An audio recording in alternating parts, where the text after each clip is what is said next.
नमस्कार दोस्तों, मैं हूं पल्लवी नागपाल जयरथ, प्रोफेसर बड़ा बिजनेस। क्या आप अपने बिजनेस को आगे बढ़ाना चाहते हैं? क्या आप अपने बिजनेस को आगे ले जाने की सोच रहे हैं, या फिर ये सोच रहे हैं कि भाई मैं फ्रेंचाइजी ले लूं, या फिर फ्रेंचाइजर के तौर पर अपनी फ्रेंचाइजी जो है वो किसी को देना चाहते हैं?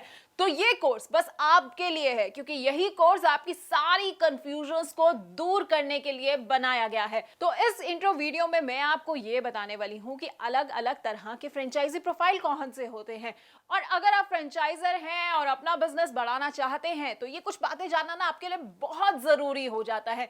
देखिए, सबसे पहला प्रोफाइल होता है फर्स्ट टाइम बिजनेस बायर्स का। अब इन्हें बिजनेस के बारे में कुछ आइडिया नहीं होता है, बहुत ज्यादा ये कुछ नहीं जानते हैं, ये बस ना पहला कदम रख रहे होते हैं।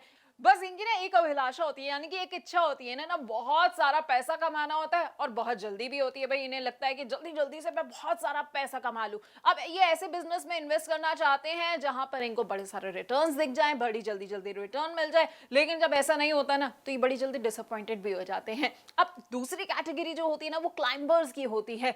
देखिए, ये बड़े बैलेंस टाइप के इन्वेस्टर्स होते हैं, बड़े बैलेंस टाइप के बायर्स होते हैं। ये क्या करते हैं कि फ्रेंचाइजी बिजनेस में आते हैं, लेकिन ऐसे नहीं है कि किसी में भी पैसा लगा देंगे। भैया अपने लिए सबसे सूटेबल बिजनेस ढूंढते हैं और उसके बाद सोचते हैं कि मुझे इसमें पैसा लगाना है या नहीं लगाना है। वो ये जानते हैं कि हर बिजनेस में रिस्क तो होता ही होता है, और उन्हें यह भी पता होता है कि एफर्ट्स तो मुझे लगाने पड़ेंगे अगर मुझे एक सक्सेसफुल बिजनेसमैन बनना है। अब तीसरी कैटेगरी जो होती है अकम्प्लिश्ड बायर्स की होती है। देखिए, ये क्या करते हैं, ये ऐसे बायर्स होते हैं ना जिनके पास पैसा जो होता है वो कोई प्रॉब्लम नहीं होती है। बस इन्हें क्या चाहिए होता है, इन्हें फिक्स रिटर्न जरूर चाहिए होता है। भाई अगर ये पैसा लगा रहे हैं तो ये चाहते हैं कि इन्हें जरूर कुछ ना कुछ फायदा हो। अगर फायदा नहीं होगा तो ये किसी भी बिजनेस में पैसा नहीं लगाएंगे।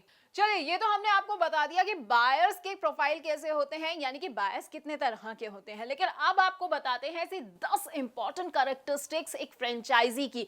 ये आपको बताएंगे कि अगर आप फ्रेंचाइजी के तौर पर बिजनेस शुरू करना चाहते हैं तो आप में क्या क्या गुण होने चाहिए। सबसे पहली कैरेक्टरिस्टिक जो आपको दिखेगी ना वो ये होती है ईगरनेस टू लर्न। देखिए, बड़ी इच्छा होती है इनमें सीखने की। अभी फ्रेंचाइजी बिजनेस में फ्रेंचाइजी को फ्रेंचाइजर से ट्रेनिंग तो मिलती है, और ये भी जरूरी है कि फ्रेंचाइजी के अंदर ना वो एक्साइटमेंट होनी चाहिए, उसे कुछ नया सीखने की इच्छा होनी चाहिए। तो अगर आप में ऐसी इच्छा है तो आप समझ सकते हैं कि आप इस बिजनेस के लिए बिल्कुल सही हैं।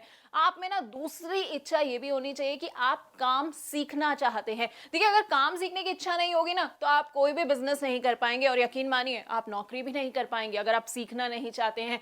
तीसरा ये है कि भाई आपको ना लंबे लंबे वक्त के लिए काम करना आना चाहिए। देखिए, बिजनेस में केवल पैसा नहीं लगाना पड़ता बल्कि अपना टाइम भी लगाना पड़ता है, और अगर आप अपना टाइम नहीं लगाएंगे, अपना पैसा नहीं लगाएंगे तो बिजनेस को आगे तो नहीं बढ़ा पाएंगे। इसलिए आपको अपना समय तो बिजनेस को देना ही होगा। साथ ही साथ आपको इसका भी ध्यान रखना होगा ना कि आपको लोगों से कम्युनिकेट करना होगा, उन्हें समझाना होगा, उन्हें कन्विंस करना होगा, उनसे डील करना बस आपको आना चाहिए। इसके साथ साथ ना आपको ये भी आना चाहिए कि बेचा कैसे जाता है। अब अगर आप अपने प्रोडक्ट को बेच नहीं पाएंगे, यानी कि आप में ये सेल्स एबिलिटी नहीं होगी, तो भाई आपका बिजनेस कैसे आगे चलेगा।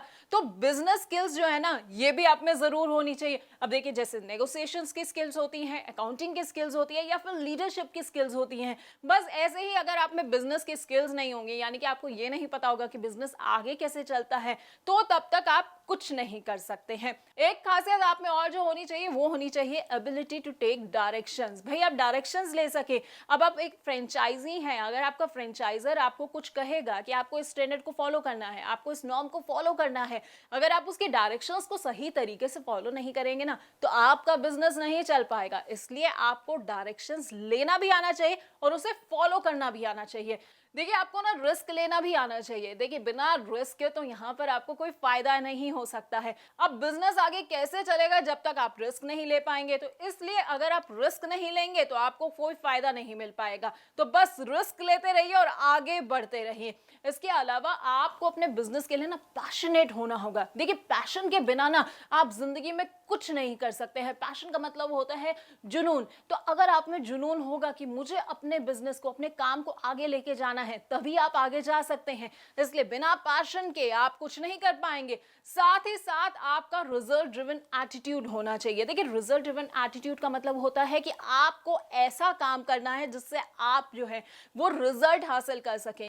अब आप मान लीजिए कि आप अपना कोई प्रोडक्ट बेचना चाह रहे हैं, आपने तमाम कोशिशें कर ली, आपने सारी सेल्स टेक्निक्स लगा ली, लेकिन अगर आपका रिजल्ट नहीं आ रहा है या आपका एटीट्यूड ऐसा नहीं है कि सामने वाला कन्विंस हो पाए कि भाई आप उसे वाकई सामान बेचना चाह रहे हैं, तो क्या होगा? कुछ भी नहीं होगा। आपका बिजनेस जो है वो फायदे में नहीं जाएगा बल्कि नुकसान हो जाएगा। इसलिए आपका ना रिजल्ट ड्रिवन एटीट्यूड होना बहुत जरूरी हो जाता है। तो ये मैंने आपको बता दिया है कि आखिरकार फ्रेंचाइजी और फ्रेंचाइजर की रूपरेखा क्या होती है, लेकिन इस कोर्स की बारीकियां समझने के लिए ना मेरे साथ 3 एक्सपर्ट्स और जुड़ने वाले हैं जो आपको ये सारी बातें और अच्छी तरह से विस्तार से बता पाएंगे।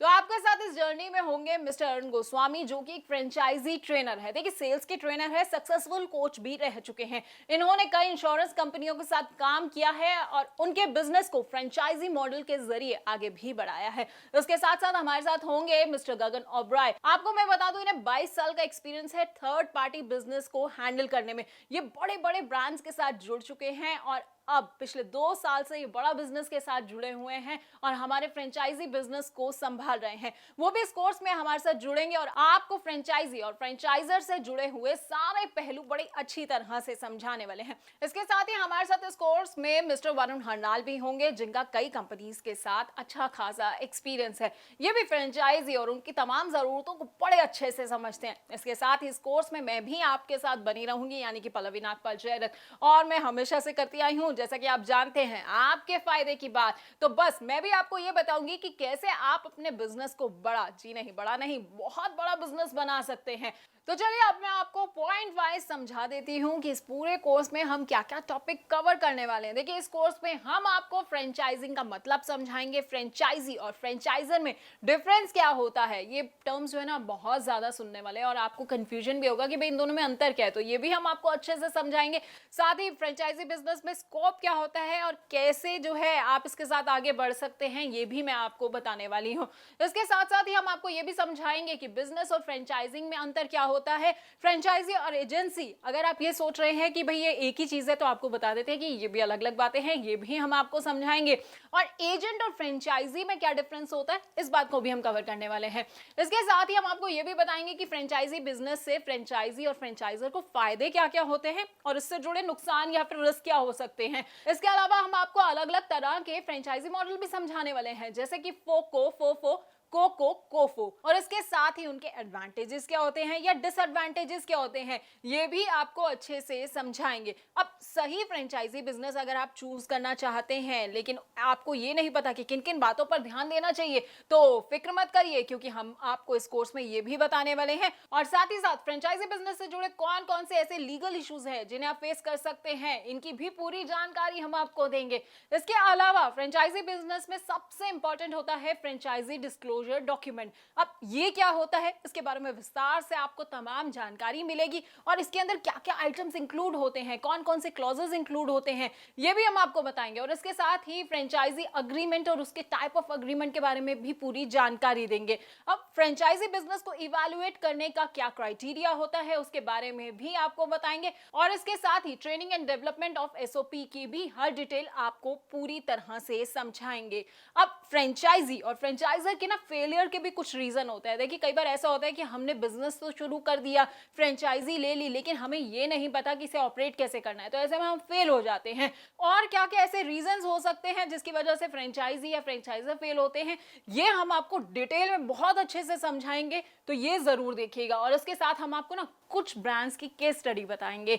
देखिए, कई ऐसे ब्रांड्स हैं जो फ्रेंचाइजीज की मदद से ना काफी ज्यादा आगे निकल गए हैं, जैसे कि KFC है, बर्गर किंग है, NIIT है। तो ये कैसे आगे बढ़े हैं, ये भी हम आपको बताएंगे। तो ये सारी बातें जो मैंने आपको समझाई है ना, इसे तो बस आप एक ट्रेलर समझ लीजिए, क्योंकि असल पिक्चर बाकी है। और अगर असल पिक्चर आपको देखनी है तो आपको क्या करना होगा, आपको हमारे पूरे कोर्स को बहुत अच्छे से, बहुत ध्यान से, पहली वीडियो से आखिरी वीडियो तक जो है ना वो देखना होगा। मेरे साथ आप बने रहिएगा और मेरे साथ जो बड़े बड़े स्पीकर्स जुड़ रहे हैं ना, उनके साथ भी आप बने रहिएगा, क्योंकि फ्रेंचाइजी और फ्रेंचाइजर से जुड़े हर पहलू को हम बखूबी आपको आज समझाने वाले हैं। बहुत बहुत शुक्रिया आपका मेरे साथ अंत तक बने रहने के लिए। धन्यवाद। Happy learning.